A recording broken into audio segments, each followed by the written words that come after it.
সুবর্ণা একটি মেয়ে, সে তার হাজব্যান্ডের সঙ্গে শ্বশুরবাড়িতে এসছে। তার হাজব্যান্ড নিজের ফ্যামিলি এগেনস্টে গিয়ে তাকে বিয়ে করেছে, যে কারণে শ্বশুরবাড়ির লোকজন তাকে অ্যাকসেপ্ট করেনি। এবার সে এসছে কারণ তার হাজব্যান্ডের বোনের বিয়ে অনুষ্ঠান চলছে। এবার আসার প্রথম দিনই তাকে শ্বশুরবাড়ি এক প্রস্থ জেলার মুখে পড়তে হয়। সে কি কাজ করতে পারে, সে রান্নাবান্না করতে পারে কি না, গৃহস্থায়ী কাজকর্ম কী জানে, এটসেট্রা এটসেট্রা। তো সুবর্ণা বুঝতে পারে এই অনুষ্ঠানের যে কটা দিন তার মধ্যে তাকে তার শ্বশুরবাড়ি মন জিততে হবে, তাকে প্রমাণ করতে হবে, প্রুফ করতে হবে যে সে একজন পারফেক্ট হাউসওয়াইফ, তাদের আপন হয়ে উঠতে হবে। তো সুবর্ণা লেগে পড়ে। এবার ওই বাড়ির ছোটো বউ, সে সব কাজই করতে পারে, সে রান্নাবান্না পারে, সে পুজো পাঠ করে, যে কারণে সেই ওই বাড়ির সবার প্রিয় পাত্র। তো এখানে একটা কম্পিটিশনও দেখা হয়।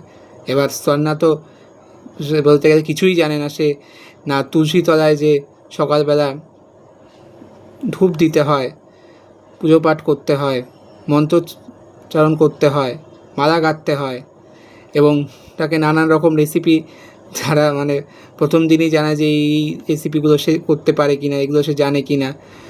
তো প্রথম তাকে বেশ অসুবিধার মধ্যেই পড়তে হয়। প্লাস যে বললাম যে আর এই ছোটো বউয়ের সঙ্গে একটা কম্পিটিশন তাকে চলে, যেহেতু সে সব করতে পারে এবং সুবর্ণা প্রায় কিছুই পারে না।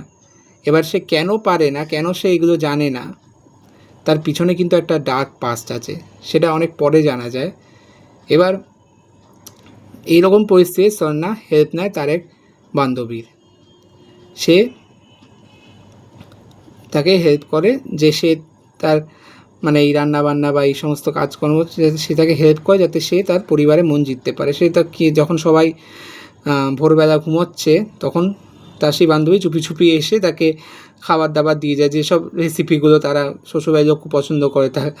তো সেসব রান্নাবান্না খাবার দাবার রান্না করে আর কি তাকে দিয়ে যায়, এবং আরও নানা রকমভাবে তাকে হেল্প করতে থাকে।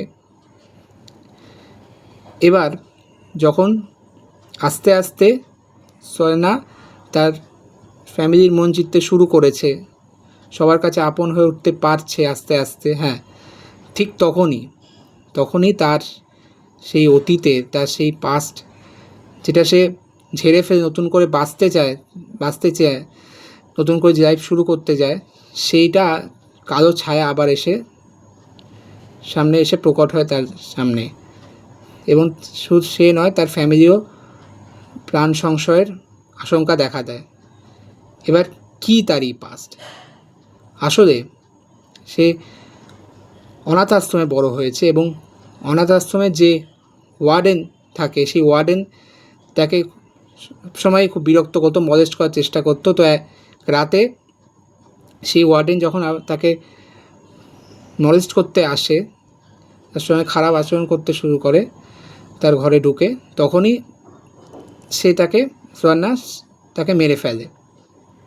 এবং সেইটা দেখে ফেলে একজন ক্রিমিনাল, বা যে যা কী বলবো, নার্সিস্ট, যে যারা আর কি ডাকাতি, লুটতরাজ, খুন খারাপি করে, এরকম একটা গ্যাং, সেই গ্যাংয়ের লিডার, যার নাম করুণা, সে দেখে ফেলে সেইভাবে ঘটনাটা। এবং সে বলে যে যদি তুমি আমাদের সঙ্গে জয়েন করো, তাহলে তুমি নতুন জীবন পাবে।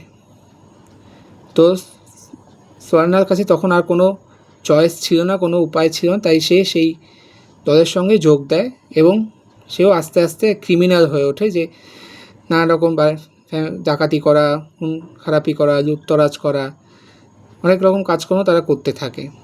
কিন্তু এক সময় সুবর্ণা বুঝতে পারে যে সে ভুল করছে, সে অনেক বড় ভুল করছে। তাই সে সেখান থেকে বেরোনোর চেষ্টা করে, এবং তার সেই লিডারকে পুলিশে ধরিয়ে দেয়। এবং সে তার সঙ্গে এখন যে হাজব্যান্ড আনি, তার বিয়ে হয়।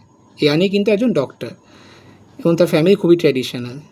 এবং সে নতুন করে বিয়ের পর এই সংসারে ঢুকে সে নতুন করে জীবন শুরু করতে চায়, নতুনভাবে বাঁচতে চায়, একটা সুস্থ স্বাভাবিক জীবন সে বেছে নিতে চায়। কিন্তু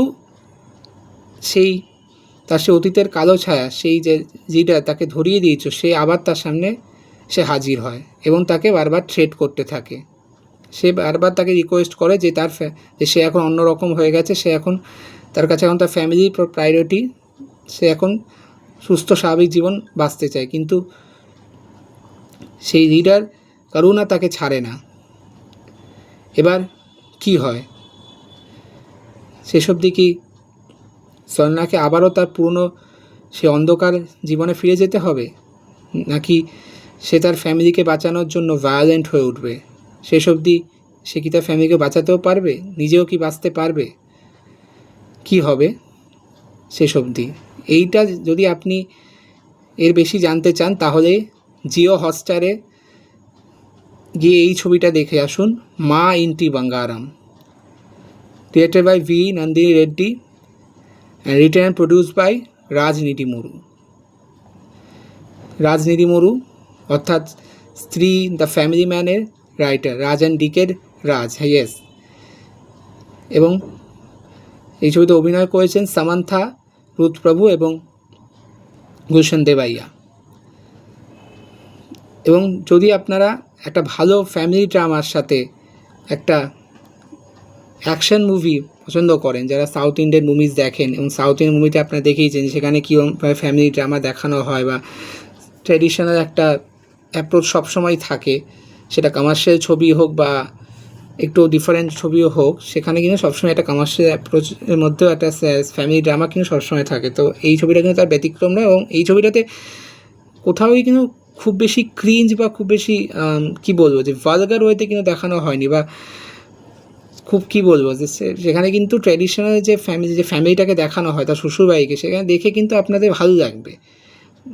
মানে তারা স্ট্রিক্ট কিন্তু তাদের ক্যারেক্টারগুলোকে আপনার খুব লাভেবল মনে হবে, খুব রিলেট করতে পারবেন। এবং পারফরমেন্স কিন্তু সত্যিই খুবই ভালো, মানে সামান্থার পারফরমেন্স, এখানে অ্যাকশান, এই সিনেমার মেন পয়েন্ট হচ্ছে, যেটা পজিটিভ পয়েন্ট হচ্ছে অ্যাকশানগুলো যেভাবে ডিজাইন করা, যেভাবে স্টেজিং করা, সেটা একটা বাসের মধ্যে অ্যাকশান হচ্ছে বা একটা কার চেজিংয়ে অ্যাকশান হচ্ছে, এবং ক্লাইম্যাক্সে যে অ্যাকশানটা, মানে সেটা জাস্ট চুমু, মানে মজা পেয়ে যাবেন, মারাত্মক লেভেলে অ্যাকশান আছে, আপনি মানে মস্তি পাবেনই, মানে অ্যাকশানটা এইটাই একটা হাই পয়েন্ট। এবং ফ্যামিলি ড্রামাটাও দেখে খুবই ভালো লেগেছে, খুবই রিলেটেবল লাগবে, খুব বেশি ক্রিঞ্জ বা খুব বেশি ওভার দ্য টপ কিন্তু করা হয়নি, ক্যারেক্টার্সগুলো সেভাবেই কিন্তু লেখা হয়েছে।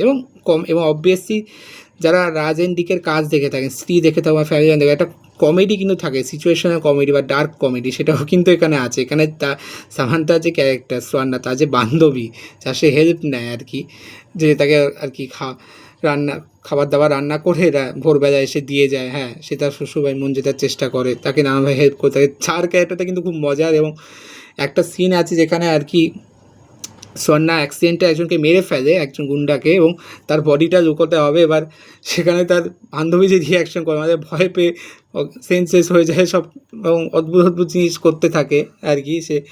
তো সেটা কিন্তু বেশ মজাদার লেগেছে, মানে কমেডিটাও কিন্তু বেশ ভালো। এবং তার ছোটো বউয়ের যে ক্যারেক্টার, ছোটো বউ আর তাদেরও কিন্তু পারফরমেন্স বেশ মজা। তো একটা কমেডিও কিন্তু আছে, অ্যাকশানও তো বললাম দুর্দান্ত, এবং ফ্যামিলি ড্রামাটাও কিন্তু বেশ ভালো। এবং যে একটা মেসেজ দেওয়ার চেষ্টা করেছে, যে একটা মেয়ে, একজন, সে তার অন্ধকার জীবন যে কাটিয়ে এসছে, তাকে সিচুয়েশনের ঘেরাটোপে পড়ে যেতে হয়েছে, তাকে একটা অন্ধকার লাইফ বেছে নিত, সেখান থেকে সেটা সুস্থ স্বাভাবিক লাইফ বেছে নেওয়ার চেষ্টা করছে। এবং যখন তার সামনে আবার সেই পুরনো, মানে সেই কালো ছায়া আবার চলে আসছে, তাকে আবারও সিডিউস করছে, তাকে আবারও সেখানে আগের লাইনে, আগে সে যে কাজগুলো করে সেখানে আবার তাকে ফিরে যেতে হচ্ছে, তাকে আবার ভায়োলেন্ট হয়ে উঠতে হচ্ছে তার পরিবারের জন্য, হাতে অস্ত্র তুলে নিতে হচ্ছে। সেই যে ইমোশনটা, সেই যে গ্রিটিনেসটা, সেই ডার্ক টোনটা, সামান্থার ক্যারেক্টারের যে তাদের সাইকোটা দেখিয়ে যে সত্যি সেটা কিন্তু মানে আপনাকে হিট করবে। ওইটা কিন্তু সত্যি, মানে আপনি চাইলে অবশ্যই একবার দেখুন, জিও হটস্টারে যাবেন। যদি অবশ্যই সেখানে হিন্দিতে আপনি অ্যাভেলেবেল নেই, সেখানে সাবটাইটেলের সাথে আপনাকে দেখতে হবে। আর সম্ভবত সোনি লিভেও এটা রিলিজ করা হয়েছে, সেখানে হয়তো হিন্দি ডাবিং করা হয়েছে, আমি ঠিক জানি না, চেক আউট করে দেখবেন। ছবিটা পারলে একবার অবশ্যই দেখুন, দুর্দান্ত ছবি, এন্টারটেনিংও, এবং সেই সঙ্গে একটা ভালো গল্প, একটা ভালো ফ্যামিলি ড্রামা, যেটা আপনি পরিবার সবার সাথে বসে দেখতে পারবেন। তো এবং পারফরমেন্স তো বললামই, পারফরমেন্স, অ্যাকশান, রাইটিং সত্যি প্রশংসনীয়, দেখে ভালো লাগবে, মস্তিও লাগবে এবং আপনাকে ছবি দেখার পর আপনি একটা স্যাটিসফ্যাকশন পাবে যে না একটা ভালো সিনেমা দেখলাম। তো আমি মা ইন্টি বাঙ্গারাম এই ছবিকে, এবং এটা কিন্তু একটা তেলেগু ছবি, এই ছবিকে রেটিং দেব 4/5। একবার প্লিজ আপনারা চেক আউট করে দেখতে পারেন, ছবিটা কিন্তু আপনাকে নিরাশ করবে না, আপনাকে এন্টারটেন করবে। তো এই ছিল আমার আজকের ভিডিও, হয়তো একটু বড় হয়ে গেল, একটু বেশি কিছু বলে ফেললাম, বাট আমার এতটাই ভালো লেগেছে যে আপনার সঙ্গে শেয়ার না করে আমি পারলাম না। এই বছরে যতগুলো ছবি দেখেছি তার মধ্যে টপ যে লিস্ট, সেটার মধ্যে কিন্তু এই ছবিটা আমার থাকবে। ছবিটা আমাকে মজা দিয়েছে, আমাকে ছবিটা ভালো একটা ছবি দেখলে যে অনুভূতি হয় সেটাও কিন্তু আমাকে দিয়েছে, একটা ফিল গুড একটা অনুভূতিও আমি পেয়েছি ছবিটা দেখে। তো এই ছিল আমার আজকের ভিডিও। আপনার ভিডিওটি যদি ভালো লাগে থাকে তো একটি লাইক, আপনার বন্ধুবান্ধব আত্মীয়স্বজনের সঙ্গে শেয়ার এবং চ্যানেলটিকে অবশ্যই সাবস্ক্রাইব করবেন। আজ তাহলে আসি বন্ধুরা, সবাই ভালো থাকবেন, সুস্থ থাকবেন।